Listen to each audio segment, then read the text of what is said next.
pense qu'on est bon. Alors, j'espère que cette année commence bien pour tout le monde, hein. En tout cas, je vous souhaite encore une fois de plus meilleurs vœux, beaucoup d'argent, pour les étudiants. Je vous souhaite de valider toutes les matières et surtout que vous puissiez être bénis, bénis, bénis, richement bénis. Alors, d'habitude, ce que je fais, c'est qu'on fait un tour de table, histoire qu'on puisse se présenter, qu'on puisse faire un peu un petit brise-glace. Donc voilà, la parole est à qui veut la prendre. Pour ceux qui ne peuvent pas écrire, il y a la barre de discussion, comme d'habitude. Excusez-moi, aujourd'hui je suis un peu grippé. Oui, quelqu'un veut prendre la parole?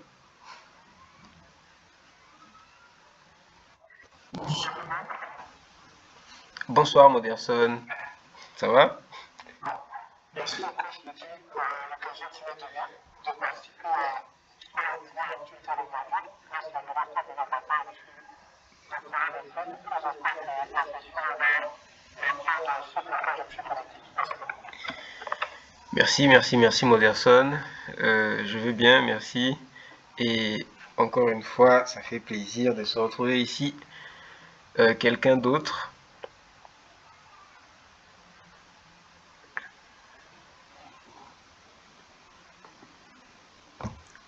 Il faut que j'aille voir dans la barre de discussion, peut-être qu'il y a des gens qui écrivent.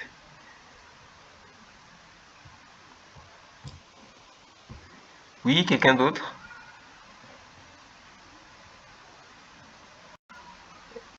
Bon, malheureusement, j'ai pas la visibilité sur le nombre de personnes qui sont connectées ou qui est connecté actuellement. Je suis actuellement sur le diapo, donc je ne peux pas voir.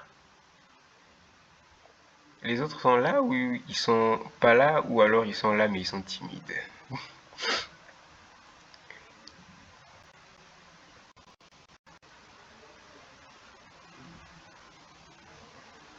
Bon, je vais devoir commencer. Euh, j'ai un message, il y a mon micro qui déconne, je vais me connecter avec mon téléphone. D'accord. Alors, donc je vais devoir commencer. Comme j'ai toujours l'habitude de dire, l'histoire d'apprendre est toujours une histoire très très très importante. Donc l'idée, ça sera vraiment qu'on puisse prendre des notes et puis surtout qu'on puisse être connecté, concentré jusqu'à la fin de la réunion, histoire de vraiment assimiler tout ce qui sera dit et de pouvoir le mettre en pratique. Donc la connaissance c'est bien, la pratique c'est mieux et surtout souvenez-vous de ça tout au long du webinaire, tout au long de l'apprentissage, tout au long de tout ce qu'on va faire aujourd'hui. La connaissance c'est bien, mais la pratique c'est mieux. Donc aujourd'hui, comme je l'ai dit, on va balayer un peu tout ce qui est numérique, tout ce qui est intelligence artificielle, et je pense que c'est la première fois qu'on le fasse sur MindUp. La dernière fois qu'on l'a fait, c'était on avait fait une sorte de mini formation sur ChatGPT, mais je pense pas que c'était ouvert. C'était plutôt un comité restreint parce que c'était suite à une formation payante que MindUp avait organisée. Et là, donc, du coup, on est parti pour pouvoir balayer un peu tout ce qui est numérique et tout ce qui est IA. La première chose que j'ai envie de demander, tout à l'heure, il y a Moderson qui a, qui a pris la parole. Est-ce que Moderson, est-ce que tu as déjà entendu parler des révolutions industrielles? Ça te parle? Ça te dit quelque chose? D'accord, qu'est-ce que ça te dit exactement ou c'est assez vague? La révolution, pas vraiment utiliser la barre de passage, c'est assez vague. J'explique comment c'est dans D'accord. Alors, les révolutions industrielles, on va dire, ce sont les grandes révolutions qui ont marqué euh, l'ère mondiale, hein. L'idée, c'est que avant, hein, ce qui se passait, c'est que nos ancêtres, on va dire nos aïeux, si on doit dire ça comme ça, parce que ce sont des gens vraiment qui datent d'une autre époque. Voilà, ils étaient vraiment en mode je cultive avec des houes et des machettes. Et après est venue donc la première révolution qui est la production mécanique. Et ça s'est passé en 1765. Lors de cette révolution, hein, naturellement, ce qui s'est passé, c'est que les personnes qui utilisaient les houes, euh, les, les, les, les pelles et ainsi de suite, bah, ils étaient tout de suite dépassés, ils étaient tout de suite remplacés, ils étaient assez perdus face à la nouvelle technologie. Je vois qu'il y a une main qui s'est levée. Quelqu'un veut prendre la parole? Ah, je ne vois pas, j'ai écouté. Bonsoir, ça va? Très bien, merci. J'espère que tout le monde va bien ici. C'était juste pour revenir sur la définition de la révolution industrielle. C'est juste une perception de la société concernant les outils à la machine, en fait. Enfin, des outils à la machine, des chaînes en usine. Voilà. C'est exactement ça. C'est exactement ça. Euh, Comme j'étais en train d'essayer d'expliquer, hein, c'était des outils qu'on utilisait à l'époque. Et, et après est venue la machine, hein, la production mécanique, c'était la première révolution industrielle, c'était en 1765. Et c'était assez brusque, hein, pour les artisans. Ils étaient vraiment déphasés et surtout la plupart d'entre eux ne voulaient pas pouvoir voilà, apprendre des nouvelles compétences, utiliser des machines compliquées. Ça leur demandait un peu plus de travail, parfois un peu plus de technologie, un peu plus de technique. Donc l'adaptation n'était pas facile et souvent ça ne passait pas. Puis est venue la deuxième révolution, on va dire en 1870, qui était la production de masse où plusieurs productions et plusieurs inventions se sont mises à germer d'un peu partout dans le monde.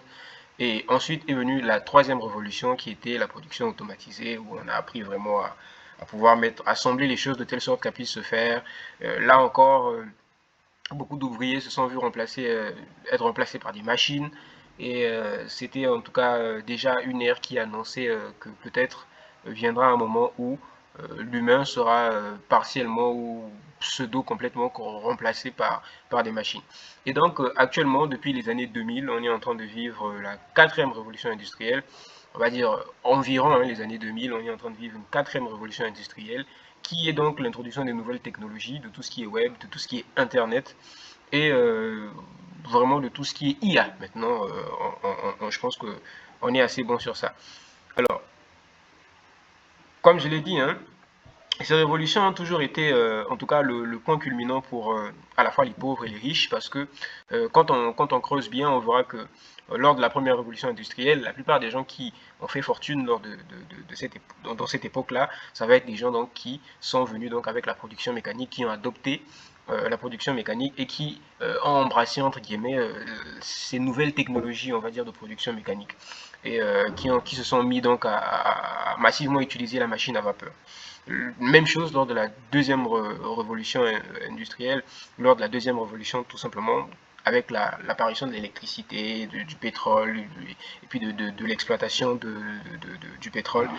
C'était vraiment une ère où ceux qui se sont adaptés vraiment se sont vus être rapidement, être, ils sont devenus rapidement riches. C'était vraiment l'époque, comme on dit, des pétrodollars, où les gens sont devenus puissamment riches du jour au lendemain. Et puis après est venue donc la production industrielle automatisée, excusez-moi, avec l'apparition des technologies informatiques, de l'électronique. C'est vraiment à cette époque aussi tout ce qui ont embrassé ces nouvelles technologies se sont vus faire fortune, hein, surtout dans la vente des produits électroniques, dans la fabrication des produits électroniques. C'est un peu à cette époque qu'on a commencé à voir l'apparition des premiers outils complètement automatisés. Et c'est par là que vraiment plusieurs, plusieurs personnes ont pu atteindre la richesse. Aujourd'hui, ce qui se passe, c'est qu'on a une quatrième révolution qui est encore appelée l'industrie 4.0, avec l'Internet et les objets connectés, l'intelligence artificielle, l'apparition du cloud, les big data, et puis voilà, un peu tout ce qui va avec. Donc ça va être vraiment, vraiment, mais alors vraiment, au-delà de l'électronique, l'Internet, le web et tout ce qui est connecté. Et cette révolution industrielle-là aussi, ce qui se passe, c'est qu'on est en train d'observer en fait que la même chose qui s'est passée lors des précédentes révolutions est en train de se reproduire aujourd'hui encore parce que pas mal de personnes qui sont habituées à utiliser des outils, on va dire, assez rudimentaires, assez basiques, je peux dire qu'ils sont rudimentaires actuellement parce que si vous étiez habitué à utiliser une grosse calculatrice pour faire votre comptabilité, actuellement, ça va apparaître comme un outil rudimentaire puisqu'il y a des outils d'IA qui arrivent à faire de la comptabilité très poussée en l'espace parfois de quelques secondes et arriver à le faire avec une marge de zéro erreur. Et ça, c'est quelque chose qui est potentiellement difficile à accepter, surtout pour des personnes qui ont fait 5 ans, 6 ans, 7 ans en train de faire comptabilité. en train de faire des grandes études, en train voilà, de travailler jour et nuit pour pouvoir avoir un diplôme, se laisser dire que du jour au lendemain, il y a une machine qui va pouvoir faire mon travail, l'équivalent de ce que je fais en 2 semaines en l'espace de quelques secondes, c'est potentiellement quelque chose qui est difficile à accepter et c'est quelque chose qui est compréhensible. Mais le truc, c'est que vu que c'est présenté comme ça, ben, de l'autre côté de la pièce, il y a une phase qui est aussi assez vraie, c'est que actuellement, les personnes qui sont en train d'apprendre à utiliser l'intelligence artificielle, les numériques et tout ce qui est les outils d'Internet convenablement sont en train de s'amasser de l'argent. Et c'est ça hein, qu'on va essayer de voir aujourd'hui. Ce qui se passe aujourd'hui, c'est que on vit dans un monde qui a complètement changé. Et ça, je pense que vous l'avez assez remarqué. Aujourd'hui, on vit ce qu'on appelle une ubiquité d'Internet. C'est que l'Internet a la capacité vraiment d'être partout au même moment. Le continent, on va dire, le moins connecté va être l'Afrique. Et même en Afrique, on a une pénétration Internet qui est quand même assez intéressante. Et aujourd'hui, on a plus de 6 milliards d'utilisateurs actifs, quand même, d'Internet. Donc l'économie mondiale repose actuellement désormais sur la data. Donc on a complètement changé d'air. On a complètement changé d'air et ça, c'est quelque chose que la nouvelle génération doit déjà pouvoir se dire et déjà pouvoir implémenter. Surtout la nouvelle génération africaine, l'Afrique étant composée de plus de 70% de jeunes. Aujourd'hui, on a une grande disparition, on va dire, entre le réel et le virtuel. C'est-à-dire que les grandes structures comme Meta, par exemple, sont en train de travailler à mettre en place tout un monde virtuel où vraiment la différence, elle est très minime avec le monde de la réalité. Les réseaux sociaux nous offrent déjà une plateforme d'échange qui, en soi, constitue un monde à part entière où des gens passent des heures et des heures connectés sur des plateformes de réseaux sociaux comme TikTok, comme Instagram ou bien Facebook. Donc aujourd'hui, la connectivité, c'est vraiment le nouveau standard de développement, surtout pour l'ère qui arrive. Et ça, c'est quelque chose qui est vrai et qui n'est pas prêt de pouvoir changer. Maintenant, vu qu'on est en Afrique, on va principalement parler de l'Afrique hein, dans cette présentation. L'idée pour moi étant de présenter pendant environ 30 minutes et de pouvoir, on va dire, vous donner tout ce que j'ai comme moi, informations et outils qui me permettent d'être à la fois informé et qui me permettent d'être productif. On va aussi voir dans cette présentation un outil que j'utilise beaucoup qui est le Google AI Studio. Je vais faire un petit tuto tout à l'heure pour vous montrer un peu comment il fonctionne, quelles sont ses fonctionnalités et ainsi de suite. C'est vraiment un outil tout en un. J'aurais pu hein, mettre plusieurs outils ici, ChatGPT, Claude, euh, Perplexity, et ainsi de suite. Mais je trouve que c'est vraiment pas important, c'est vraiment pas pertinent de pouvoir vous présenter tous ces outils quand un outil comme Google AI Studio existe et que c'est celui que j'utilise de base pour pouvoir travailler au jour le jour. Donc faisons un peu l'état des lieux en Afrique. L'Afrique en chiffres, qu'est-ce que ça donne? Déjà, il y a un rapport qui a été publié récemment en fait, il y a deux rapports. Il y a un rapport qui est de Google et de l'IFC, et il y a un autre rapport qui est de la Banque africaine de développement qui disent que l'IA pourrait ajouter au PIB africain 1,5 trilliard de dollars. Et ça, c'est beaucoup, beaucoup, beaucoup d'argent d'ici 2030.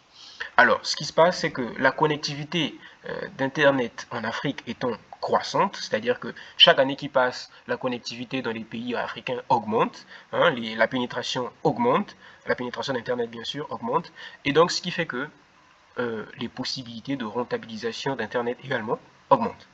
Donc d'ici 2030, ce rapport dit que l'Afrique pourrait atteindre 1,5 trilliard de dollars de son PIB.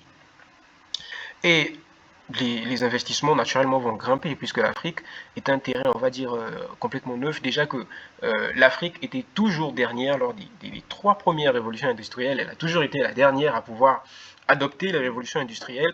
Et là, ce qui se passe, c'est que on a l'impression qu'elle est dernière, c'est vrai, mais qu'elle a encore, en fait, on va le voir dans le prochain diapo, je pense, elle est en train de vivre en fait un effet où elle n'a pas connu un peu les outils précédents et elle saute directement à l'avènement d'Internet. Et ça, c'est quelque chose de très bénéfique pour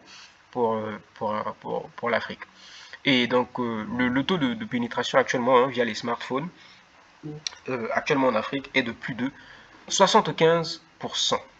Ici, on va voir le rapport dont je vous ai parlé tout à l'heure. Ici, c'est un rapport, donc, comme je l'ai dit, de la Banque africaine de développement, hein, sur un article qu'ils ont publié le 12 décembre 2025, un article très récent qui montre vraiment que d'ici, pour eux, d'ici 2035, hein, l'Afrique pourrait augmenter son PIB de près de 110%. Et ça, c'est quelque chose d'assez intéressant quand on sait qu'Internet, que le marché d'Internet en Europe ou en Amérique, hein, vaut vraiment un fort pourcentage du PIB et dans l'économie même de ces continents-là. Donc c'est quelque chose de très intéressant et ce qui prouve que aujourd'hui les jeunes doivent vraiment s'intéresser à Internet parce que c'est réellement, mais alors réellement, le monde de demain. Alors, au-delà de tout l'engouement, hein, qu'il y a autour de l'intelligence artificielle depuis l'avènement de ChatGPT, tout le monde en parle, hein, les gens, en tout cas, c'est allé assez vite et tout le monde en parle aujourd'hui. Tout le monde s'accorde à dire que vraiment l'avènement d'Internet, elle est OK. Mais ce qui se passe, c'est que les choses vont en fait tellement vite qu'aujourd'hui, l'IA n'est plus une tendance. L'IA est une infrastructure déjà implémentée comme l'est l'électricité. Et ce qui se passe, c'est que ça va tellement vite, mais alors tellement vite, que vous avez l'impression que on est encore en 2022, 2023, où on nous annonçait l'avènement de ChatGPT et ainsi de suite. Alors non, non, on n'est absolument pas dans ces années-là. Là, actuellement, on est en 2026. On ne parle plus d'IA comme voilà, un outil extraordinaire qui vient de naître et ainsi de suite. C'est pas possible. Non. Là, aujourd'hui, l'IA, elle est implémentée. C'est comme l'électricité. C'est-à-dire que c'est bon. On connaît déjà que l'IA existe, tout le monde l'utilise. Maintenant, actuellement, il faut savoir comment elle fonctionne et comment est-ce que vous pouvez l'utiliser au quotidien ou alors dans votre entreprise, dans votre business, dans votre association pour que vous puissiez être rentable, pour que vous puissiez être productif et ainsi de suite. Donc, aujourd'hui, on assiste déjà à l'intégration de l'IA native dans nos téléphones, dans nos voitures, dans nos logiciels. Je vous invite à aller regarder plusieurs reportages sur la Chine, sur la Corée, sur le Japon. Vous verrez que vraiment, dans ces pays qui sont réputés pour être des pays vraiment hardware, l'IA est vraiment au quotidien. C'est-à-dire que c'est plus là-bas, c'est pas extraordinaire. Voilà. C'est vraiment pas extraordinaire. On a littéralement des drones qui livrent des gens voilà, en plein jour et qui arrivent à pouvoir se repérer grâce à l'intelligence artificielle. Donc c'est vraiment c'est extraordinaire. Donc aujourd'hui, l'IA aussi est un levier de productivité indispensable. Aujourd'hui, tout le monde s'accorde à le dire. C'est plus une question de non, on va essayer de dire si l'IA, on va essayer de discuter si l'IA peut rendre productif quelqu'un ou pas. C'est plus un débat. L'IA rend productif. C'est plus un débat, tout le monde le sait. Donc, ce qui se passe en fait, c'est que celui qui ignore l'IA risque l'obsolescence rapide. Il risque de vite mourir, il risque de vraiment se perdre. Comme j'étais en train d'expliquer ici, on peut voir dans ces images illustratives que j'ai mis, vraiment l'IA, surtout l'intelligence artificielle générative, qui est vraiment intégrée là au bout de nos doigts, vraiment dans nos poches. Hein. On se balade littéralement avec l'intelligence artificielle générative dans nos poches et avec des possibilités complètement immense. Dites-vous que avec les choses avec les options hein, qui sont dans ces intelligences artificielles génératives, croyez-moi, il y a à peine 3 ans, 4 ans, ces options-là pouvaient être monétisées à foison. Donc là, ça n'a pas changé. Ces options-là peuvent aussi toujours être monétisées, euh, pouvoir être mises en valeur pour pouvoir générer comme ça de la valeur. Ici, j'ai mis ChatGPT, j'ai mis Gemini et j'ai mis Claude, qui sont en tout cas, on va dire, les IA actuellement qui existent et qui sont les IA génératives les plus connues. ChatGPT va être développé par OpenAI. Gemini, c'est une intelligence artificielle générée par Google et Claude, qui est générée par l'entreprise Anthropic. Alors, je l'ai dit, la vitesse, elle est vraiment ahurissante. Les choses vont tellement vite, mais alors tellement vite que ce qui prenait 10 ans avant prend aujourd'hui quoi, un an, peut-être même moins. Aujourd'hui, il y a une démocratisation de ce qu'on appelle les outils no-code. Pour les informaticiens qui ont fait des années et des années et des années en train d'apprendre à coder, excusez-moi, aujourd'hui, on est vraiment dans une ère où coder en tant que tel, ben, c'est voilà, c'est possible qu'on puisse remplacer. C'est-à-dire que si vraiment tu ne connais rien au code, c'est pas grave. Hein, L'IA peut facilement pouvoir t'aider. Donc il y a une démocratisation, comme je l'ai dit, des outils no-code qui aujourd'hui sont en train de devenir de plus en plus utilisés, et ça c'est quelque chose qui change complètement la donne. Et comme je l'ai dit, il y a une accessibilité accrue via le mobile, c'est-à-dire que ce qui est compliqué, c'est de pouvoir utiliser peut-être sur un ordinateur, mais aujourd'hui, même avec un téléphone, un simple téléphone portable, on utilise des outils d'IA générative facilement. C'est-à-dire que c'est tellement accessible, et ça change complètement la donne. Et ce qui se passe, donc la conséquence, ça va être que ça va baisser le coût d'accès à des technologies de pointe. Donc, ce qui était inaccessible, complètement inaccessible hier, va devenir très accessible, alors très accessible actuellement. Alors, la question que j'ai envie de poser, c'est maintenant que on va dire tout ça, mais concrètement, ça va être quoi l'intelligence artificielle pour vous, qui est en train de m'écouter? Qu'est-ce que c'est que l'intelligence artificielle pour vous? La parole est à qui veut l'apprendre. Dites-moi, quand vous entendez IA, qu'est-ce que ça vous dit?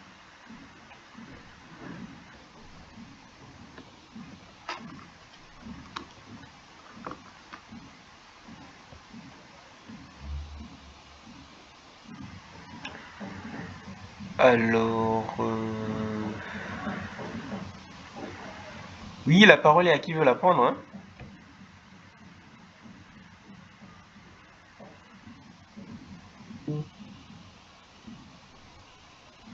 Pour ceux qui ne peuvent pas écrire, il y a toujours la barre de discussion. Vous pouvez laisser un message.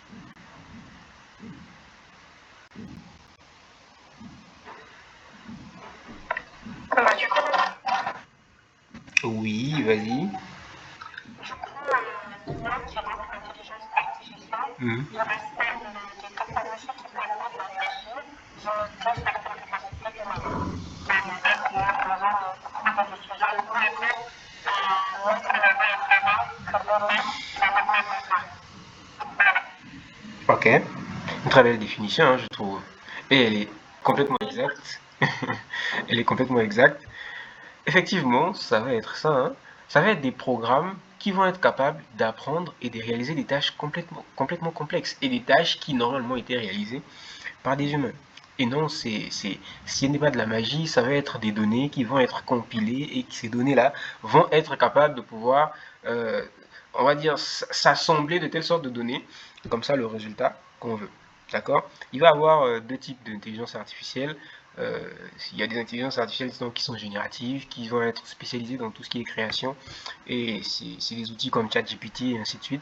Et il y a des intelligences artificielles analytiques, plutôt dans la prédiction, qui vont compiler des bases de données, pouvoir les analyser et pouvoir faire des prédictions à long terme et des graphiques et ainsi de suite. Là encore, ChatGPT peut le faire et il y a d'autres outils qui arrivent à le faire. Ils peuvent être aussi des assistants virtuels. Bon, ce qui est sûr, c'est que l'IA, actuellement, on ne peut pas dire qu'il remplace l'humain, mais c'est un débat sur lequel on va revenir un peu plus tard.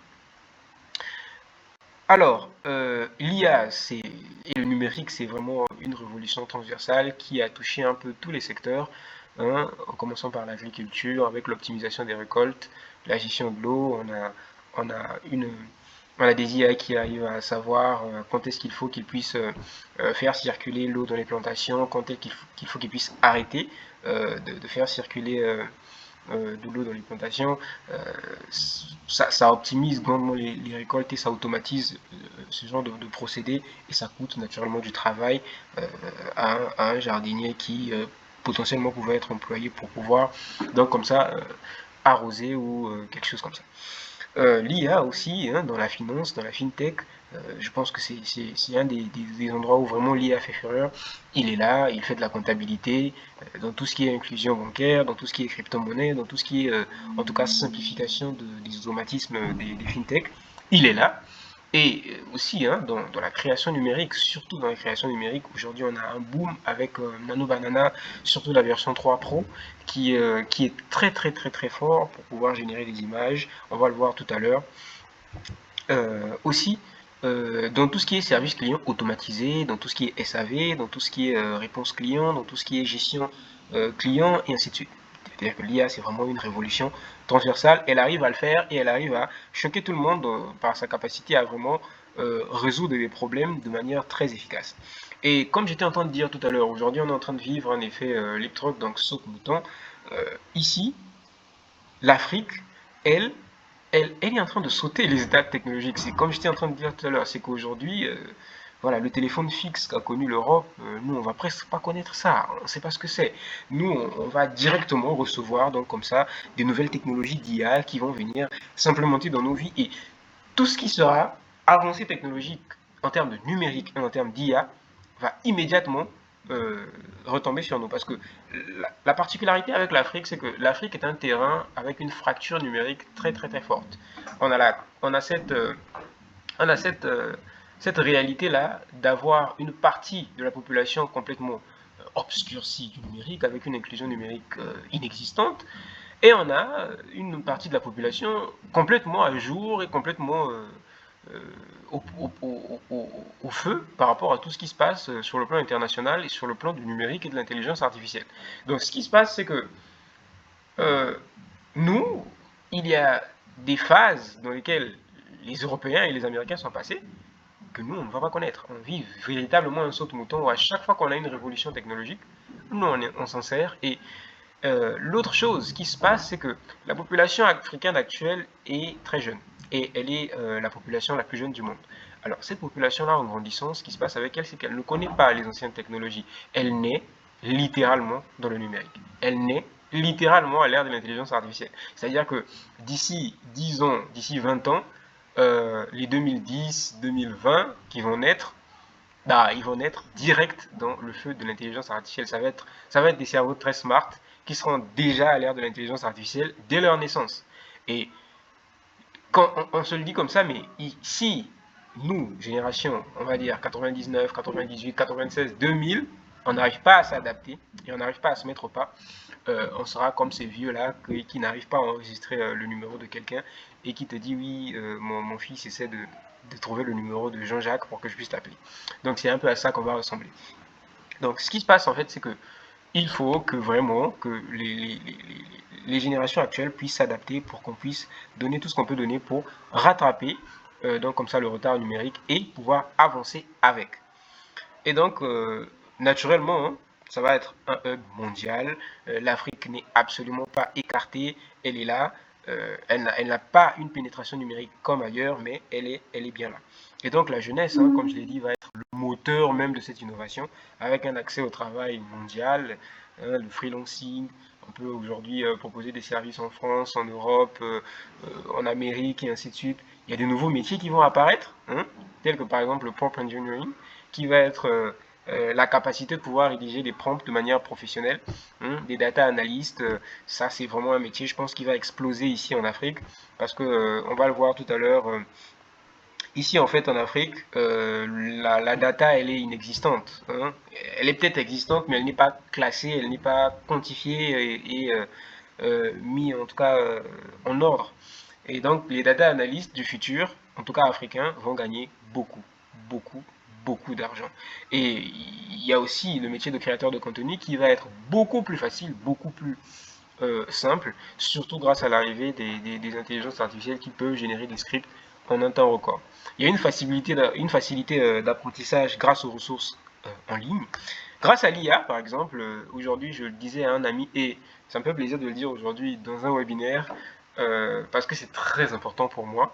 Euh, Avant, pour produire, il fallait qu'on puisse apprendre, apprendre, apprendre et ensuite produire. Aujourd'hui, la donne a complètement changé. Aujourd'hui, pour produire, on peut en fait apprendre pendant qu'on est en train de produire, tout simplement grâce à l'intelligence artificielle. Ça veut dire que si j'ai besoin je sais pas moi, fabriquer, je vais dire quoi, une ampoule électrique, bah même si je connais rien, il me suffit d'aller sur ChatGPT et dire ok, apprends-moi à fabriquer une ampoule électrique de A à Z. C'est-à-dire qu'il est capable de m'emmener de A jusqu'à Z et me faire fabriquer une ampoule électrique. C'est-à-dire que je peux être en train de le faire pendant que je suis en train d'apprendre. Et ça, c'est quelque chose qui n'existait pas avant. Et surtout en termes de recherche, aujourd'hui, la recherche elle va beaucoup plus vite grâce à l'intelligence artificielle. Donc, on va vraiment avoir un boom, un effet exponentiel à partir du moment où l'intelligence artificielle explose, en fait, tout explose. Et ça, c'est quelque chose qu'il faut comprendre maintenant. Je vous invite d'ailleurs à lire un article, je pense que c'est une étude, une publication d'une fin d'étude qui a été publiée aux USA, qui donne comme ça une prédiction sur 30 ans sur l'utilisation de l'intelligence artificielle. Et donc, ça donne aussi une possibilité donc, de pouvoir monétiser ses talents sans frontières. C'est-à-dire que je peux être en Afrique, je peux vendre, je peux créer du contenu, je peux en fait proposer un service, bien qu'étant ici, bien qu'étant en Europe, bien qu'étant en Amérique, proposer mon service où je veux, partout dans le monde. Principalement grâce à des sites comme Fiverr, où on peut comme ça proposer des services à ceux qui sont à l'étranger. Et donc, il y a des secteurs clés qui sont naturellement impactés par tout ça. La santé, avec la télémédecine, où on fait des diagnostics assistés par IA, dans les zones reculées, on a l'éducation avec des tuteurs personnalisés pour chaque élève. Ça se fait déjà dans certains pays. Et surtout, le business va être considérablement, mais alors considérablement, changé. Bien, maintenant parlons d'entreprendre à l'ère de l'intelligence artificielle. Je pense que c'est un point assez important. Quand il faut entreprendre à l'ère de l'IA, qu'est-ce qu'il faut faire? Déjà, ce qui est sûr, c'est que actuellement, entreprendre à l'ère de l'IA fait que nous avons déjà de base, par rapport à avant, avant, pour pouvoir entreprendre, ça demandait beaucoup de ressources. Ça demandait vraiment déjà d'avoir un gros budget de départ, ça demandait de pouvoir apprendre parfois une compétence pendant des années avant de pouvoir se lancer. Aujourd'hui, il y a une réduction drastique des coûts de démarrage. C'est-à-dire que se lancer sur le terrain de l'entrepreneuriat, surtout quand vraiment on est assisté par IA, c'est vraiment simple. Et il y a une automatisation des tâches, souvent administratives et marketing. Oui, ChatGPT, rédige-moi une demande, je sais pas moi, de salle pour là-bas, rédige-moi une demande de contrat pour ceci, rédige-moi un angle marketing pour cela. Et en fait, c'est tellement plus facile de pouvoir se lancer aujourd'hui à l'ère de l'IA, au lieu de payer par exemple un agent marketing ou de payer un professionnel du marketing plusieurs milliers de francs CFA aujourd'hui. On peut le faire soi-même grâce à l'intelligence artificielle, grâce aux vidéos générées par l'intelligence artificielle, et ça c'est quelque chose qui change complètement la donne. Et ce qui se passe aussi avec la puissance des outils comme euh, ChatGPT ou bien Google, donc Gemini. Moi j'utilise beaucoup Gemini, beaucoup. J'utilise même aujourd'hui presque plus ChatGPT, j'utilise beaucoup Gemini. Grâce aux outils comme Gemini, on a la possibilité de faire une analyse de marché précise et accessible aux petites et moyennes entreprises. C'est-à-dire que si j'ai une idée, facilement je peux venir dans Deep Search via Gemini, donc on appelle ça une recherche approfondie, et de lui demander de pouvoir faire une étude de marché sur mon idée de projet. Donc je lui dis mon idée de projet, je lui dis fais-moi une étude de marché sur ça, je lance, et puis lui il lance, ça prend en général 5, 10, 20 minutes en fonction de votre projet, et après il me fait une étude de marché objective, avec même des recommandations pour pouvoir améliorer mon idée, ou alors peut-être même pour pouvoir le perfectionner, le réorienter, et ainsi de suite. Donc avec les outils comme Deep Search ou la recherche approfondie de Gemini ou Deep Search de ChatGPT, on arrive déjà à faire une analyse de marché, ce qui pouvait être extrêmement chronophobe à l'époque. Et aussi, on a une innovation qui va être vraiment fulgurante. Aujourd'hui, grâce à l'intelligence artificielle, on peut gagner en créativité, en tout cas 20 fois plus. On peut fabriquer des visuels 20 fois plus beaux, on peut pouvoir fabriquer des affiches, des vidéos qui sont vraiment magnifiques, on peut même fabriquer des illustrations qui sont magnifiques. Et aujourd'hui, on peut vraiment créer tout un monde du design, tout un monde du graphisme grâce à l'intelligence artificielle. Ce qui fait que tout ce qui est marketing en soi, déjà de base, est complètement faisable grâce à l'IA. Déjà de base, grâce à l'IA. Donc tout à l'heure, si possible, on verra même naturellement comment est-ce qu'on peut utiliser le prompting pour pouvoir être efficace dans le marketing. Donc, quelques idées business qui donc peut faire en sorte que vous puissiez vous démarquer en tant qu'entrepreneur, surtout en 2026 à l'ère de l'IA. Dans le secteur B2B, c'est business to business, voilà, ça va être de l'entreprise à une autre entreprise, donc des services à proposer aux entreprises. Hein. On a tout ce qui est automatisation, donc pouvoir aider des entreprises à faire donc des automatisations. Donc ici, vous pouvez tout simplement créer soit des bots ou des petits logiciels qui vont être implémentés dans ces entreprises-là, qui vont leur aider à faire des tâches répétitives, qui peut être par exemple rédiger des reçus, surtout quand ces reçus sont faits à la main, rédiger des comptes rendus quand ces comptes rendus sont faits à la main, pouvoir gérer leur de comptabilité, c'est tout à fait possible, c'est tout à fait faisable et vous n'avez absolument pas besoin de maîtriser des lignes de code pour pouvoir générer des applications capables de faire ce genre de choses.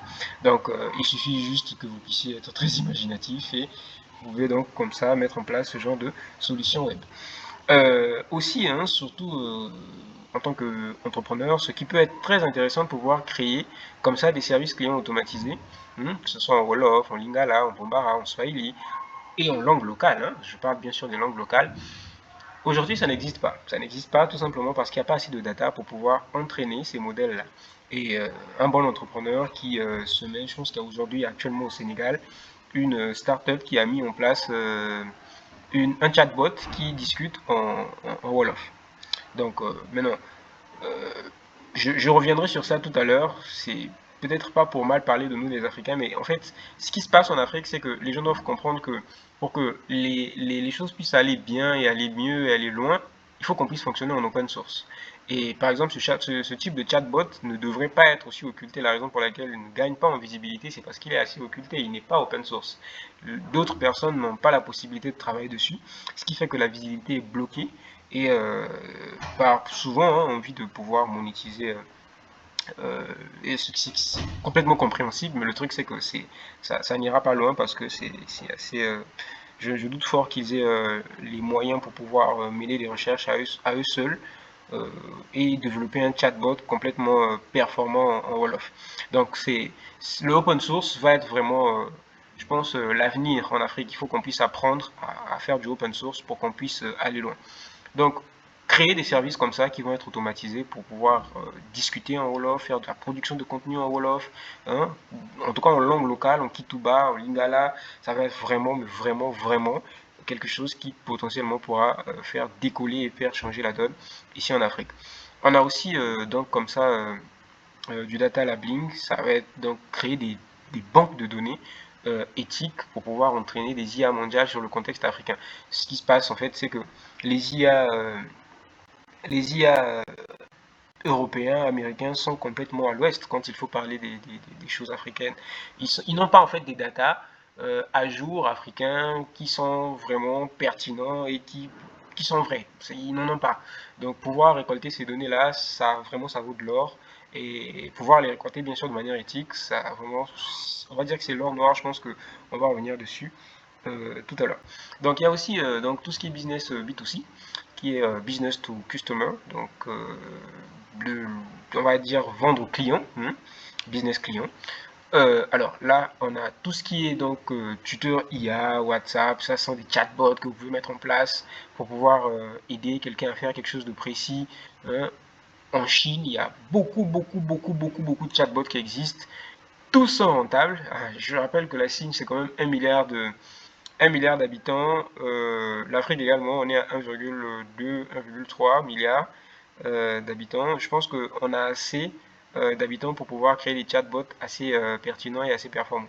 Donc il y a des milliers de chatbots qui existent. Il y a des chatbots qui sont conçus juste pour être des petits amis. Il y a des chatbots qui sont des psychologues, d'autres chatbots sont des médecins, d'autres chatbots sont des experts comptables, d'autres chatbots. Enfin, il y a tellement de chatbots qui existent et dans des contextes assez précis. Et ça fait que vraiment, à chaque fois que vous mettez en place un chatbot, euh, en fait, chaque chatbot, chaque idée de chatbot peut valoir complètement beaucoup d'argent. Donc ça, c'est quelque chose qu'il faut potentiellement voir. Il y a même des chatbots pour enfants, hein, pour leur aider dans leurs devoirs, pour leur donner des conseils, pour leur apprendre l'histoire africaine. Hein, des histoires comme ça peut être potentiellement quelque chose de très bien vu. Il y a un marché qui est complètement vide, hein, surtout tout ce qui est histoire africaine. Moi, actuellement, je suis en train de vendre un document numérique qui s'appelle le livret pour enfants, histoire, culture et Ubuntu. Je vous assure que il fait un carnage, je l'ai beaucoup vendu. Et je me rends compte qu'en fait, il n'y a littéralement pas de concurrent. En fait, c'est un livret pour enfants de coloriage qui au même moment que l'enfant colorie, vraiment l'apprend l'histoire de l'Afrique, des grandes figures africaines et leur histoire, et puis ce qu'il faut en tirer comme leçon. Et c'est quelque chose qui n'existe absolument pas, et c'est vraiment quelque chose de magnifique. Donc il y a aussi tout ce qui est idée business dans le domaine de la santé. Euh, les apps d'analyse nutritionnelle, ça n'existe pas en Afrique. Il y en a vraiment pas, ça n'existe pas. Je n'ai jamais vu ça. C'est tout simplement parce que on manque de données, souvent parce que nos plats sont déjà assez complexes. Il faut pouvoir les répertorier, il faut pouvoir, on va dire, avoir un caractère protocole de tout ce qui est dedans, et donc pouvoir développer une application qui peut calculer les calories. Ça va être quand même assez chaud, mais c'est possible. C'est possible parce que, en tout cas, ce qui est sûr, c'est que les recettes de nos plats africains sont déjà, pour la plupart, disponibles sur Internet. Et donc, il faut juste développer des algorithmes avec l'IA qui puissent être capables de pouvoir calculer l'apport calorique de chaque aliment qui se trouve dans ces plats-là. Du côté juridique, donc on a tout ce qui est assistant IA, encore une fois, des chatbots IA, pour tout ce qui est droit minier, droit maritime, droit public, droit privé, droit constitutionnel, ainsi de suite. Ça va être des chatbots qui vont être spécialisés, qui peuvent aider des étudiants pour les révisions, ça va être vraiment, il y a tellement d'idées en termes de chatbots qui peut être mis en place comme des applications pour pouvoir aider, même parfois même pas forcément comme des applications, mais comme des chatbots WhatsApp qui peuvent être vendus. C'est-à-dire que je peux vendre un chatbot WhatsApp qui peut t'aider dans ça, qui peut être vraiment entraîné pour pouvoir donc résoudre des problèmes des étudiants. Et donc, ceci dit, hein, on va le dire, c'est très bien de pouvoir donner ça, mais quelles compétences exactement il faut avoir pour pouvoir se faire de l'argent dans ce contexte-là? Alors, la première chose que j'ai envie de dire, c'est que toutes les compétences numériques sont bonnes à prendre. Toutes les compétences numériques sont bonnes à prendre. Ça, c'est quelque chose qu'il faut déjà comprendre dès maintenant. Ne pas savoir coder n'est pas un problème. Mais si vous trouvez que vous avez l'énergie d'apprendre à coder, allez-y, faites-le. Faites-le, il n'y a pas de souci. Mais ne pas savoir coder n'est pas un problème. Et l'IA actuellement joue déjà dans ça de manière très compétitive. Vraiment, je ne pense pas que savoir coder en soi, en tout cas à part si on fait dans le codage pour des datas, hein, puisse être vraiment quelque chose de très méchant. Donc, la première compétence qui sera vraiment, mais vraiment importante pour les années à venir, ça va être le prompt engineering, qui est la capacité de pouvoir, donc, comme ça, générer des prompts IA. Alors, c'est une compétence qui est mais alors extrêmement importante. Pourquoi? Parce que les IA génératives fonctionnent en fonction de ce que vous leur donnez comme information.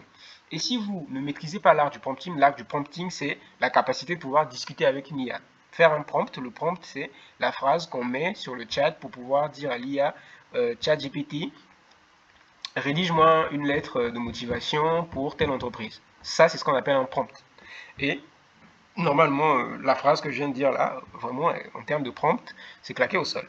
Ce qui se fait normalement, c'est je vais d'abord lui donner sa profession, le contexte, et ensuite ma demande. C'est-à-dire la profession, tu es un expert en tu es un expert je sais pas moi, en recrutement ou en ressources humaines avec plusieurs années d'expérience. Voilà, ça c'est la profession. Ensuite, je vais lui donner le contexte. Je suis en train de chercher du boulot dans telle entreprise qui est spécialisée dans nanana, nanana, nanana, nanana. Je lui donne le contexte et le contexte doit être précis, mais le plus précis possible. Et après, à la fin seulement, je lui donnerai ma demande. Maintenant, rédige-moi une lettre de motivation.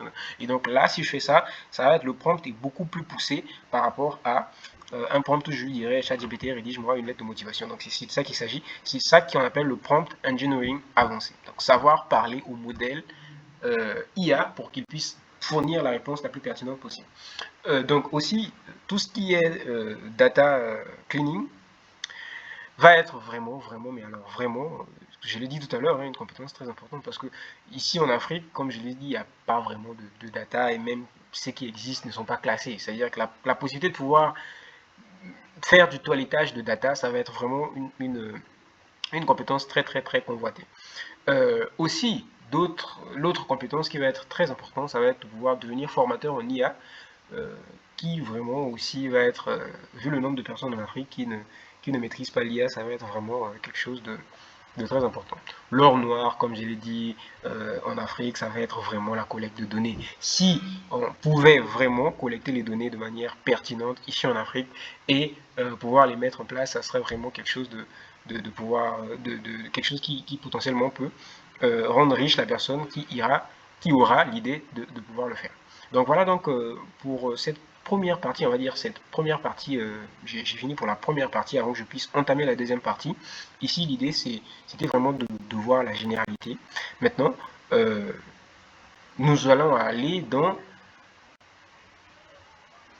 la deuxième partie où je vais vraiment montrer la boîte à outils de l'entrepreneur en 2026. Alors, est-ce qu'il jusqu'ici il y a des questions? Est-ce qu'il y a une préoccupation? Est-ce qu'il y a une objection? Je ne sais pas. Est-ce qu'il y a... Voilà. Dites-moi si vous avez des questions avant que je puisse entamer la deuxième partie.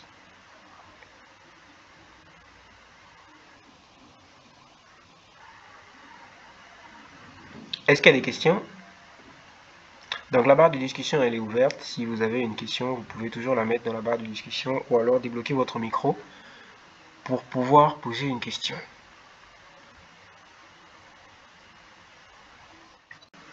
Du coup, moi j'ai une question. J'en ai trois, mais je vais poser celle qui est pour moi la plus pertinente. Je veux savoir, est-ce que l'IA et le numérique sont aussi sur la génération plus innocente, plus dépendante des technologies numériques? Alors oui, je voulais revenir sur ça à la fin de la présentation parce que là-bas je vais parler des défis qui sont liés à l'IA et j'allais parler principalement donc de la dépendance à l'intelligence artificielle, à la délégation des tâches parfois même les plus basiques qui fait qu'on puisse devenir un peu entre guillemets un peu se laisser aller et un peu moins entraîné. Ici, ce qu'il faut comprendre, c'est que l'avènement de l'IA, c'est pas seulement en Afrique, hein.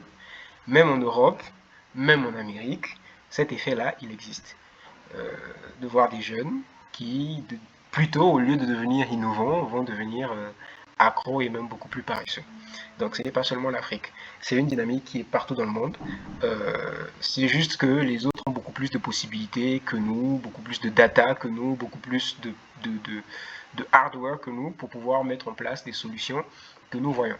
Ça donne l'impression que c'est l'Afrique qui reste à la traîne. En fait, le problème c'est que nous, on n'a pas de data et on n'a pas déjà de base, comme je l'ai dit, on est sur les révolutions industrielles, on est très loin.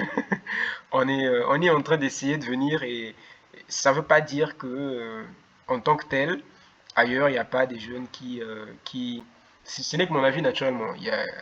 Et c'est factuel. Tu sais que en France, il y a des documentaires que j'ai suivis, par exemple, qui expliquent que les étudiants sont euh, sont beaucoup plus frêles qu'avant. Ils ne sont plus, en tout cas, ils n'ont plus la hargne d'étudier d'avant. Ils sont beaucoup plus dans la délégation. Il y a même des profs qui ont voulu démissionner parce que leurs étudiants utilisaient l'intelligence artificielle chaque fois pour tricher.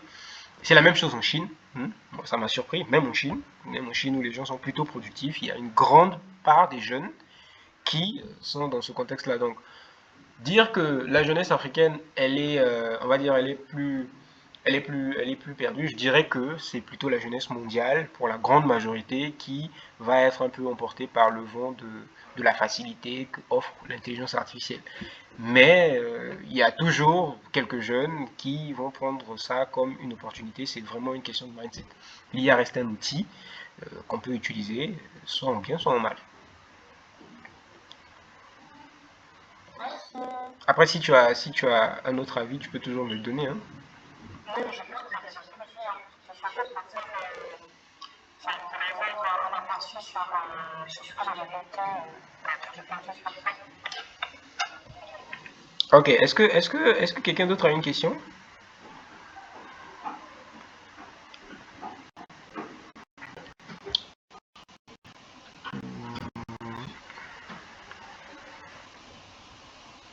Ok. Alors, je m'en vais donc comme ça changer de... Je vais changer d'écran de présentation. Je veux présenter toute la fenêtre. Ouais. J'espère juste que je serai...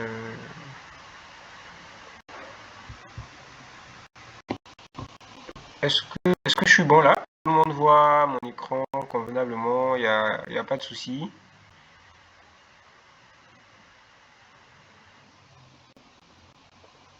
Est-ce que mon écran il est bien visible? Ou est-ce qu'il est trop petit? Ça va, ça va. Ok, donc j'ai agrandi un peu, histoire de voilà. Donc, alors ici, je vais revenir sur la présentation, elle est là. Ici, ce que je vais faire, c'est qu'en fait, je pouvais hein, mettre plusieurs outils d'intelligence artificielle, à la fois pour pouvoir générer tout ce qui est marketing, tout ce qui est codage, tout ce qui est application, tout ce qui est voix off, tout ce qui est image. Mais écoutez, je pense que si je faisais ça, on ne sera pas sorti de l'auberge. Il y a tellement d'outils et puis je les maîtrise pas tous. Mais par contre, il y a un outil qui englobe tous ces outils-là. Donc c'est le Google Live Studio. Et c'est mon coup de cœur. C'est vraiment mon coup de cœur. Moi, je suis complètement amoureux du Google Live Studio. Et c'est lui, je vais faire un petit tuto pour pouvoir vous montrer un peu comment il fonctionne. Donc il suffit de taper donc sur la barre de recherche Google AI Studio. Ici. Donc vous arrivez à voir, n'est-ce pas? Donc ici je vais cliquer sur Google AI Studio, il est là. Donc pour faire ça, je vais d'abord rentrer, après je vais expliquer. Donc voilà, je trouve Google AI Studio. Donc je m'en vais le présenter déjà très rapidement. Donc le Google AI Studio c'est quoi? Alors, ici, je vais juste venir ici pour mettre Gemini pour pouvoir faire une bonne parallèle. Comme ça, on est bon. Alors, il se trouve que les outils Google, actuellement, je tiens à le dire, sont des outils les plus puissants d'IA. Ce n'est pas un débat, c'est un fait. Il y a un site qui existe en Amérique qui a pour but de pouvoir faire des notations anonymes des outils IA. Et c'est un site officiel, hein, c'est vraiment crédible. Et ce site objective que Google AI Studio et Gemini sont actuellement les IA les plus performantes, loin, très très loin devant ChatGPT. Alors ici, je suis sur l'interface de Gemini. Vous le voir ici, je vais essayer d'agrandir un peu pour que ça puisse être visible sur vos écrans. Donc ici, juste ici, vous voyez, j'ai Gemini ici en haut. Donc, Gemini est un outil IA développé par Google. Alors, ce qui se passe, c'est quoi? C'est que ici, là, l'interface où je suis actuellement, c'est une interface d'utilisateur, on va dire, je ne sais pas quel mot choisir, enfin, c'est pour le grand public. D'accord? Ici, voilà, ça fonctionne exactement comme ChatGPT. Ici, je vais taper un prompt. Ici, là, je vais taper un prompt. Et puis après, je vais donner le top. Et puis, il va, comme ça, me donner une réponse. D'accord? Si je lui dis, par exemple, euh, je sais pas, donne du peps à ma journée. Je vais à ça, donne du peps à ma journée. Donne-moi une idée de repas sain, voilà. Il va commencer à charger. Donc là, j'ai dit donne-moi une idée de repas sain mais super gourmand. Il va charger et il va me donner une réponse. Donc ça, c'est vraiment ouvert grand public. Grand public, tout le monde l'utilise et c'est bien. Voilà. Moi, j'utilise la version plus, c'est une version payante. Bon, après je l'utilise parce que en fait, j'ai accès via cette version à Nano Banana Pro, ici, juste ici, vous pouvez le voir. Après, si c'est pas très visible, vous pouvez toujours zoomer hein, sur l'écran, euh, sur, euh, Sur le Gmeet, le Google Meet, vous pouvez zoomer sur l'écran, vous allez voir. Donc ici, il y a le Pro. Donc le Pro, pour l'avoir, c'est payant. Et puis, ils ont Nano Banana 3 Pro. Et ça, c'est quelque chose qui... C'est le meilleur outil actuellement de génération d'images. Hein. Il est surpuissant, franchement. Il est même, je pense, beaucoup plus que Midjourney. Midjourney, c'est beaucoup plus pour tout ce qui est création, les couleurs, voilà. Mais pour tout ce qui est outils professionnels, vraiment, je pense que l'alternative Nano Banana 3 Pro est beaucoup plus puissante. Donc ici, c'est comme je l'ai dit, c'est pour le grand public.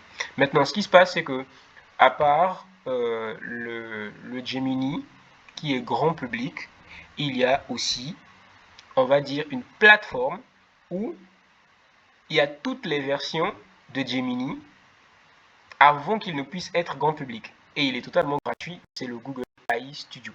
Donc dans le Google AI Studio, vous allez rencontrer, donc ici vous allez avoir toutes les versions de Gemini. Il suffit de venir ici en haut à droite, vous cliquez et là vous avez toutes les versions de Gemini. Alors qu'est-ce que je dis? Google AI Studio est en anglais, mais franchement c'est vraiment pas grave. Je l'utilise, moi je ne parle pas anglais, hein, j'ai beaucoup de problèmes en anglais, mais je l'utilise depuis très longtemps, je l'utilise très bien, il n'y a vraiment aucun souci. Je comprends tout ce qui est là, c'est-à-dire que c'est vraiment, c'est pas compliqué. Donc ici, de Gemini, ici on peut voir Gemini 3 Pro, ici Gemini 3 Pro qui est déjà en ligne, il y a Nano Banana Pro, dont je parlais tout à l'heure, il y a le Gemini 3 Flash, il y a le Gemini Flash Test, il y a le Gemini Flash Lite, il y a Imagen 4, Imagen 4 Ultra, tout ça sont des versions en fait de Gemini disponibles seulement via le Google AI Studio.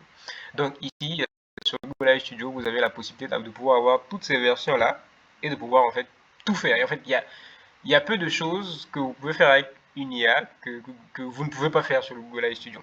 Donc ici, juste en dessous du logo Google AI Studio, vous allez voir, ici hein, il y a là où vous allez en fait avoir des propositions de versions de Gemini que vous voulez utiliser.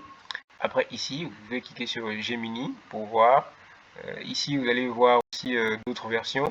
Ici sur le live, je suis ici, je ne sais pas si vous arrivez à voir mon curseur. J'espère vraiment que j'arrive à...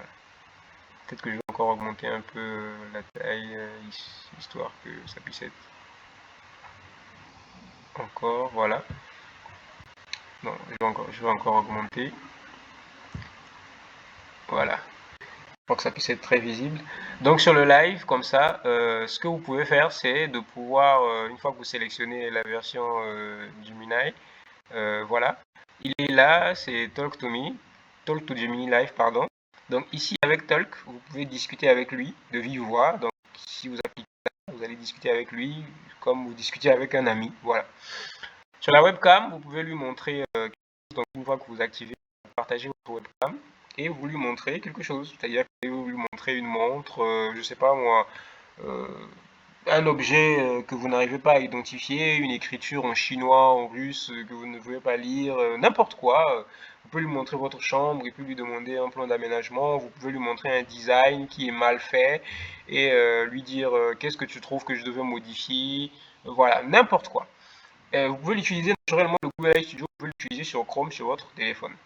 Et ici sur Share Screen, une fois que vous cliquez, vous partagez l'écran et vous pouvez sortir de sortir de l'onglet même de Gemini. Après, franchement, si je fais une démonstration pour chaque fonctionnalité, ça va être chaud, ça va être long, très long. Il y a des tutos sur YouTube, vous pouvez toujours aller taper. C'est quand même assez impressionnant parce que là, par exemple, quand je partage mon écran, je peux revenir sur un design sur Canva et puis lui dire, bah voilà, qu'est-ce que tu penses de ce design? Il va me dire, ouais, la lumière, qu'est-ce que je dis, la couleur, voilà, elle peut être changée. Je pense que telle chose devait être là, telle chose devait être ici, telle chose devait être ici, et c'est quand même assez puissant. Donc voilà pour le Gemini Live, pour le Talk to Me. Alors, à part donc cette fonction, je vais revenir un peu sur la page de Gad, voilà. À part le live, donc il y a Image. Ici, on va avoir donc les fonctionnalités Nano Banana. Nano Banana, c'est en fait la fonction. Nano Banana, c'est une version de Gemini qui s'appelle Gemini Generate Image, je pense, quelque chose comme ça. Voilà. Mais maintenant, pour abréger, ils ont dit Nano Banana. Voilà, c'est tout. Mais Nano Banana, c'est une version de Gemini. Donc voilà, avant c'était Imagen, après c'est devenu Nano Banana, après c'est devenu Nano Banana Pro. Donc ici c'est la même chose, hein. Je vais donner un prompt et puis je vais lui dire de rédiger un truc, enfin de générer une image, il va générer, je vais lui dire, je sais pas moi, génère euh, une image d'un champ, voilà, avec, je sais pas moi, une tête carrée, voilà. Je vais taper notre banana et puis pas.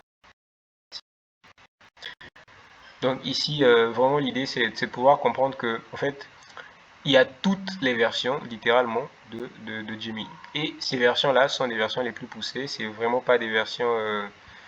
Voilà, ici, on a notre cochon qui a la tête. Bon, c'est pas trop ça, mais bon. Soit, c'est vrai qu'il a quand même une tête bizarre pour un cochon. Ok, donc voilà un peu comment il fonctionne. Et ça, celui que je viens d'utiliser, je pense que j'ai utilisé. Qui est-ce que j'ai utilisé? Est-ce que j'ai utilisé je pense que j'ai utilisé le Nano Banana tout court. Parce que le Pro, il est beaucoup plus poussé. Là, je pense que j'ai utilisé le Nano. Donc il faut faire attention à choisir le modèle que vous allez utiliser. Parce que c'est en fonction du modèle que lui, il vous donne le résultat. Toujours sur, donc je reviens sur la page de garde, après les images, donc je peux générer également des vidéos avec les fonctionnalités VO3, 1, VO3, 1 fast, et puis le VO3, qu'est-ce que je dis, le VO2. Donc ici, en général, les gens en fait n'utilisent pas le Google AI Studio pour pouvoir générer les vidéos. En général, ils vont directement sur le VO quand ils sont en Afrique, ils mettent un VPN et puis ensuite ils vont sur le VO pour pouvoir l'autre. L'autre possibilité, parce que ça, en fait, le VO3 point, cette fonctionnalité-là, vous pouvez la trouver ici.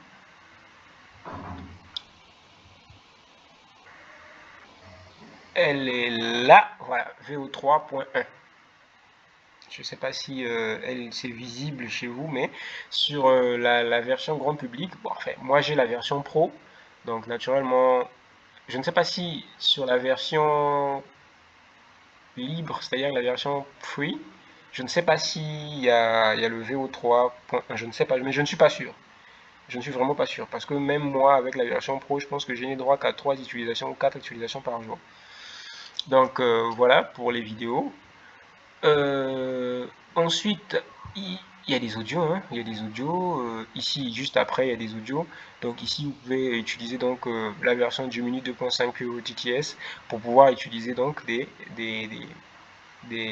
fait, mettre un texte et puis lui, il va transcrire ce texte en audio. Bon, ici, je vais essayer voilà. Ici, par défaut, quand je clique, il va me mettre speaker 1, speaker 2, donc deux personnes qui vont dialoguer. Donc l'idée ici, c'est que je clique ici, single speaker. Alors ici, je vais avoir deux sections, ici en haut et ici en bas. La section d'en haut, c'est pour dire comment est-ce que je veux que la personne puisse, en fait, la voix puisse clamer ce que je vais dire. Donc je vais dire par exemple ici enthousiaste. Enthousiaste. Après, je peux dire beaucoup de choses, hein, enthousiaste, je sais pas, avec une voix légèrement africaine, par exemple, ou bien voix africaine, et ainsi de suite. Après, ici, je vais donc coller mon texte. Donc, ça peut être n'importe quoi, hein, ça peut être je, je vais chez mon oncle chaque matin. Voilà. Après, je ne sais pas si par défaut vous pourriez entendre la voix, mais je vais quand même lancer le. Je vais chez mon oncle chaque matin. Alors, je ne sais pas si vous avez entendu. Vous avez entendu?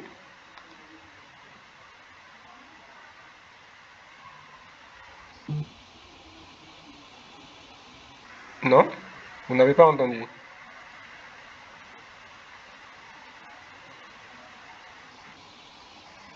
Non, ok. Bon, ce que je vais faire, c'est peut-être que je vais activer mon micro ici, et puis je vais lancer.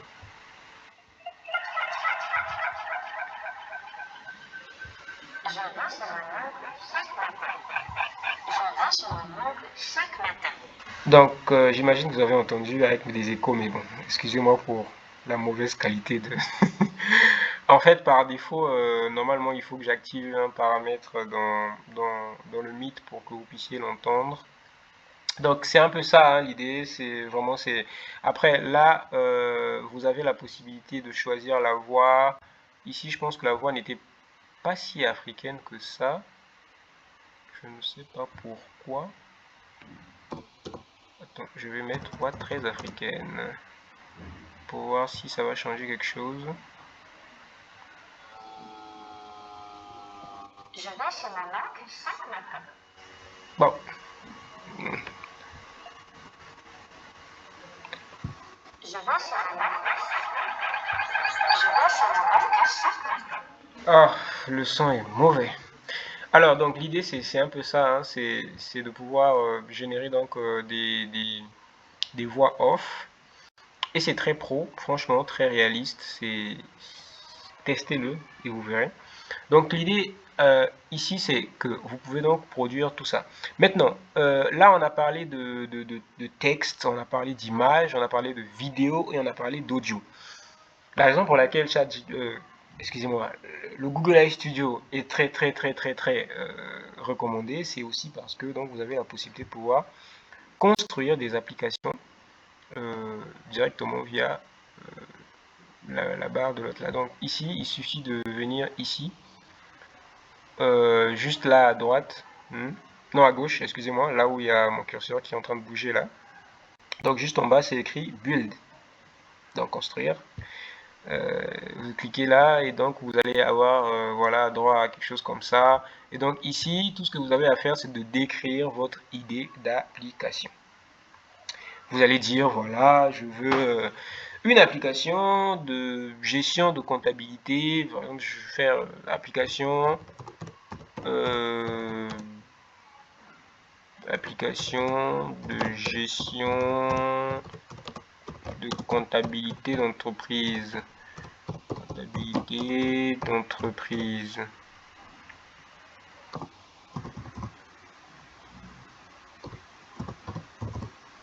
Et je vais taper là. Et ce qui est magnifique avec le Google AI Studio, c'est que en fait, vous pouvez voir littéralement ici comment est-ce que le code est en train de se rédiger pendant qu'il est en train de mettre en place votre application. C'est-à-dire que lui-même, il va réfléchir, il va comprendre ce que vous voulez, il va pouvoir implémenter tout ce que vous voulez, et après, il va mettre en place le code. Là, littéralement, dites-vous qu'il est en train de générer quoi, peut-être 1 millier de lignes de code, ce qui, pendant un développeur au moins, je sais pas moi, 2 mois. Là encore, c'est s'il travaille beaucoup et qu'il voilà, qu'il travaille tous les jours. C'est vraiment pas évident et c'est pour ça qu'en fait j'ai toujours l'habitude de dire que l'IA vraiment est en phase de remplacer les développeurs. Là, de toute évidence, on a une application qui va être une application web. On a une application qui va être une application web. Pour l'instant, l'IA ne peut pas encore coder dans des langages de programmation comme des Flutter ou d'autres langages de programmation. Ou alors il peut coder mais seulement te donner le code. Hmm. Il ne va pas te, il ne va pas pouvoir te le générer, en fait, te proposer une interface où tu pourras avoir. Voilà, donc là on a un dashboard qui est généré. Hmm. Donc là on peut voir qu'il a pu créer quand même quelque chose de potable avec une simple ligne. On n'a même pas fourni un prompt vraiment assez, c'est très basique ce qu'on l'a donné, c'était une seule ligne, mais on voit vraiment qu'il a pu mettre en place quelque chose qui est quand même potable. On voit que voilà, il a. Donc là, c'est le dashboard. Là, c'est les transactions.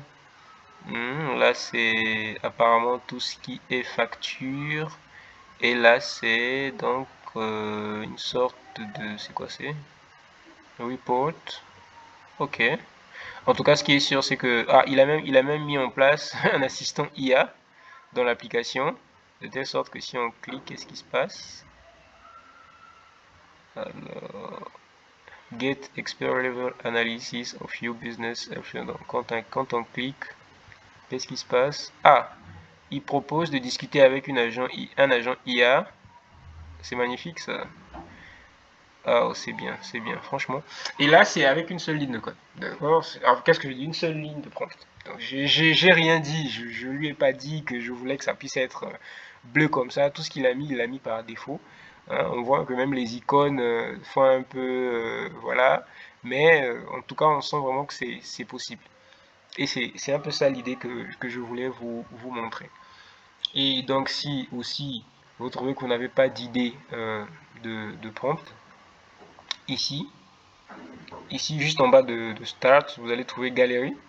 Galerie, et dans la galerie, vous avez comme ça donc des idées d'applications qui ont été générées avec le, le Google AI Studio. Donc toutes les applications que vous allez voir là sont des applications qui ont été toutes générées avec le Google AI Studio.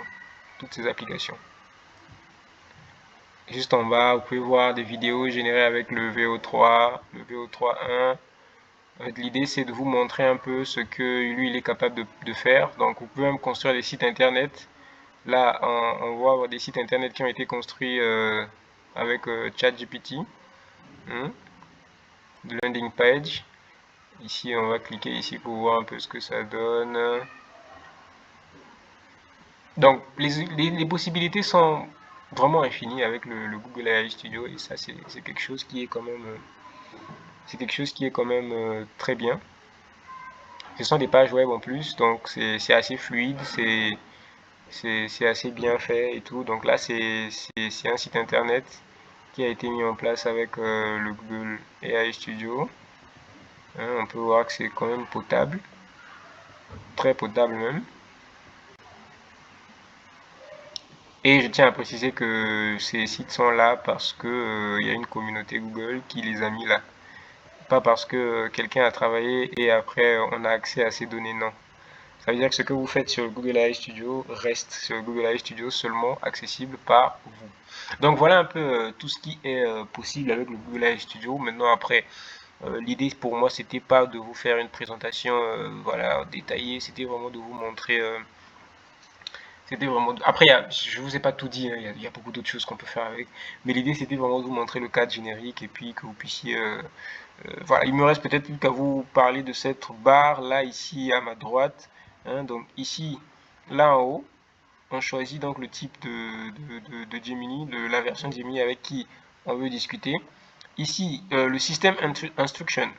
Donc optional, excusez mon anglais caduc, optional tone and style instruction for the model. L'idée c'est ici de pouvoir en fait donner au modèle, c'est-à-dire donner au chat une profession ou une direction qui va rester pendant tout le chat. C'est-à-dire qu'on appelle ça une direction indélébile du chat. C'est-à-dire que l'idée, c'est je vais lui dire, ok, tu es un professeur en mathématiques avancé, tu as 16 ans d'expérience, voilà, voilà, voilà, voilà, voilà, voilà, voilà, voilà. Et donc, une fois que je le mets ici, je l'écris ici, et que je sors, je peux même mettre un titre, et lui, il l'enregistre. Je ne sais pas si vous comprenez. Ça va être quand même un peu compliqué à expliquer. Donc, lui, il enregistre. Le Google AI Studio l'enregistre. Et si je suis dans un autre chat et que j'ai besoin de ce professeur-là, dont, je sais pas moi, je suis en train de travailler sur un truc et là, tout de suite, là, j'ai besoin de ce professeur-là, ben, je vais venir ici pour chercher ici, là où c'est écrit Create New Instruction, vous pouvez voir que là, par exemple, j'ai un expert international en psychologie positive, coaching, thérapeute, journaling, introspection, non. Ça, c'est un truc que j'ai créé, par exemple, parce que je travaille avec lui souvent. Et donc, Comme ça, sur le Google AI Studio, vous pouvez avoir plusieurs profils d'experts qui sont déjà là, que vous pouvez utiliser dans n'importe quelle conversation et même switcher. Donc, j'utilise celui-là, ensuite j'utilise celui-là, ensuite j'utilise celui-là, sans pour autant nuire à mon chat et au prompt que je suis en train de mettre. Et ça, c'est quelque chose qui n'existe dans aucune autre intelligence artificielle. Je vous assure, ça n'existe nulle part ailleurs. Alors, si vous penserez peut-être que je suis sponsorisé par Google, alors absolument pas, je suis juste fasciné par l'écosystème qu'ils proposent. Donc voilà un peu pour le Google AI Studio, un peu de manière ramassée. Et donc voilà, quelques diapos pour finir notre... Est-ce qu'il y a des questions? J'ai pas posé la question. Est-ce qu'il y a des questions? Est-ce qu'il y a... C'était assez technique? Est-ce qu'il y a quelque chose qui était flou?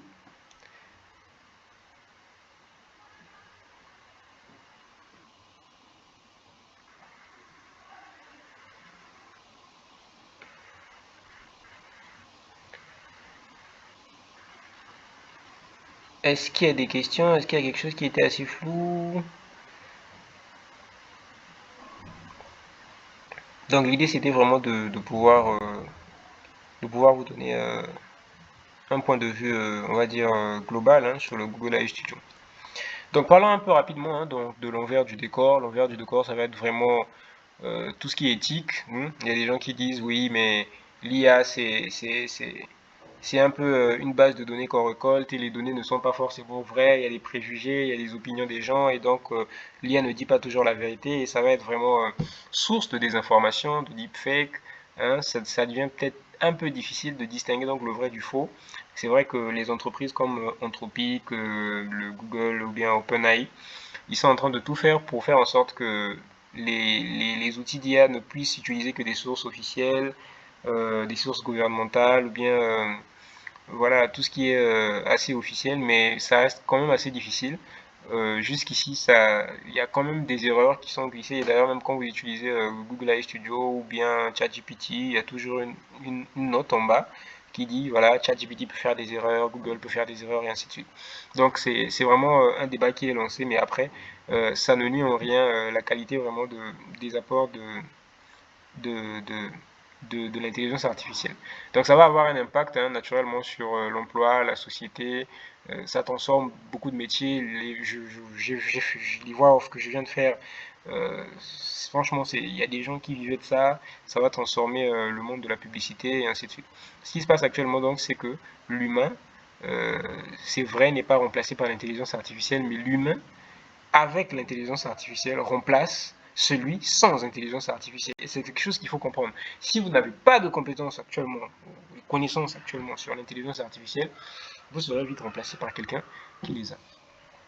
Et donc, ici en Afrique, hein, les obstacles à surmonter, ça va être encore de pouvoir mettre en place des infrastructures, des bases de données, des data, déjà collectionner de la data, pouvoir mettre en place des serveurs, en tout cas pour pouvoir déjà stocker cette data et pouvoir la traiter.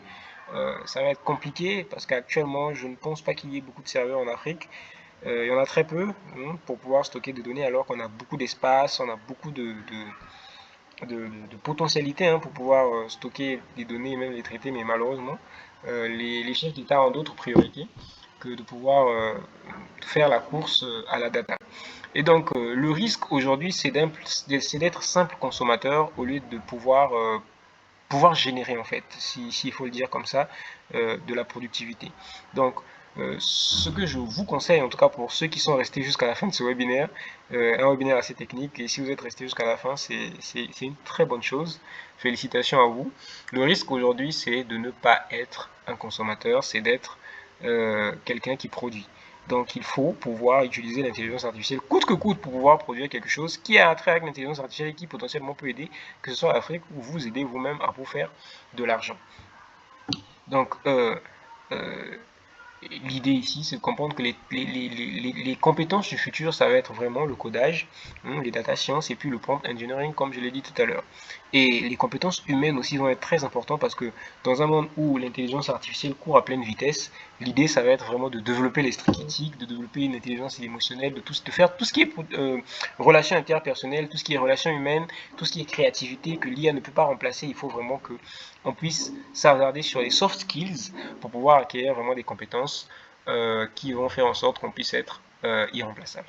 Et aussi, hein, l'adaptabilité va être une compétence. Avec la rapidité avec laquelle les choses sont en train d'évoluer, s'adapter va être une compétence, littéralement. Ça va pas être une option. Et donc, la maîtrise de l'anglais technique va être un atout majeur. C'est pourquoi il est fortement recommandé de pouvoir euh, courir vers des cours d'anglais et ensuite potentiellement switcher vers l'anglais technique. Il faut également adopter ce qu'on appelle un état d'esprit numérique. L'état d'esprit numérique, ça va être vraiment de pouvoir comprendre que les choses sont en train d'aller vite et donc je dois à tout prix avoir ce qu'on appelle une veille constante des évolutions numériques et de l'IA. Donc je veux être abonné à des chaînes YouTube où on parle de nouvelles, d'actualités sur le numérique, sur l'intelligence artificielle, maîtriser les outils Google ou Microsoft. Hein. Actuellement, on a plusieurs outils Google du numérique qui sont absolument incontournables. On a le Google Form, on a le Google Sheets, on a le Google Docs. On a beaucoup d'outils qui sont complètement indispensables, qu'il faut absolument maîtriser, sinon c'est compliqué de pouvoir travailler. On a Canva. Là, actuellement, je suis sur Canva, je suis en train de travailler sur Canva. Tous les visuels que j'ai fait, que vous voyez là, c'est Canva qui les fait. Vous pouvez voir après que moi que voilà, il y a plusieurs fenêtres Google AI Studio, Canva, ChatGPT, Meet qui sont ouverts. Après, il y a Gemini. Donc, c'est vraiment comme ça que je travaille tout le temps. Et c'est vraiment des compétences à avoir et qui peuvent facilement faire que vous puissiez être distingué en entreprise ou bien dans la vie de tous les jours. Il faut avoir comme ça une curiosité insatiable tous les jours, aller chercher. Ça va faire vraiment que vous puissiez être à la veille et à l'affût de l'information tout le temps, tout le temps, tout le temps. Et il faut commencer à se préparer maintenant. Pas demain, pas demain, pas demain.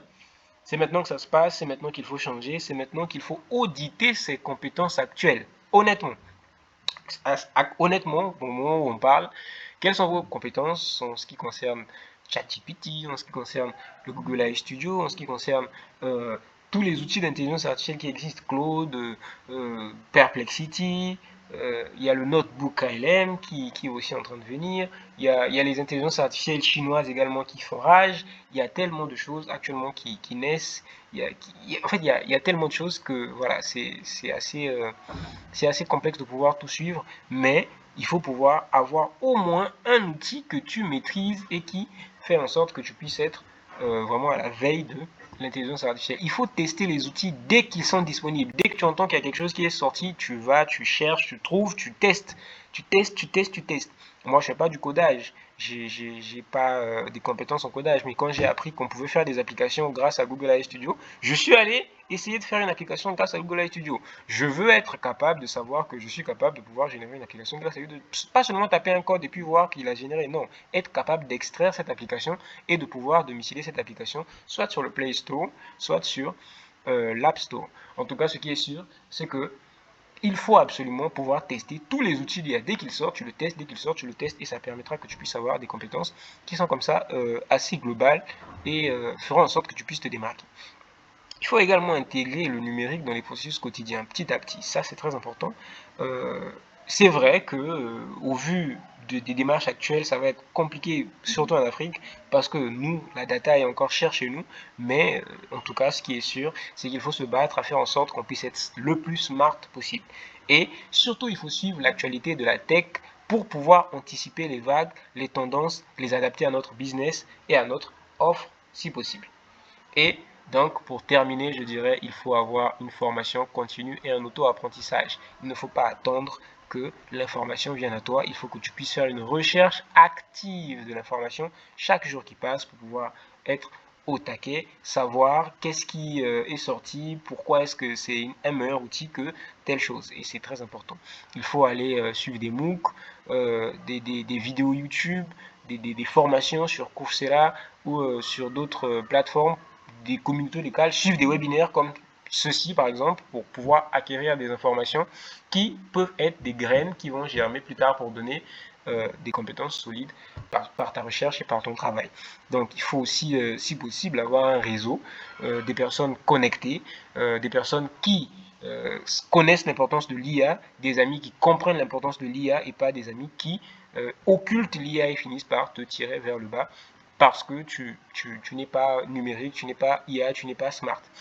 L'idée, ça va être vraiment de s'entourer des gens qui peuvent comprendre que l'IA c'est important et donc pouvoir t'accompagner dans ce processus-là. Et donc, investir en soi va être le meilleur investissement. Alors, avant qu'on puisse passer potentiellement à la séance des questions-réponses, je tiens juste à dire que nous avons une boutique MindUp où nous faisons en tout cas une rediff des webinaires qui sont les plus pertinents. Actuellement, je pense que nous avons 4 à 5 produits qui sont sur la boutique et vous pouvez scanner le code QR pour avoir 60% de réduction sur toute la boutique.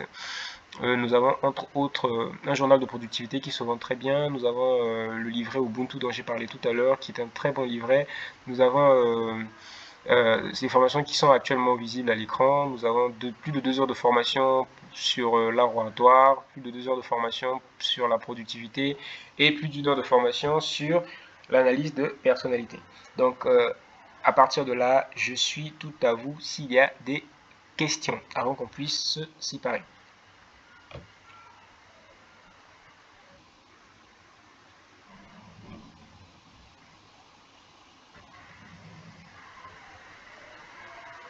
Est-ce qu'il y a des questions, des interventions?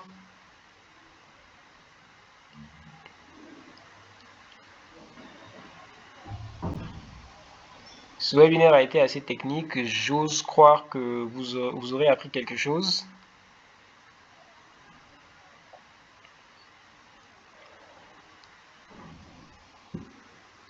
Est-ce que vous êtes là? Je n'ai aucune réaction dans le chat.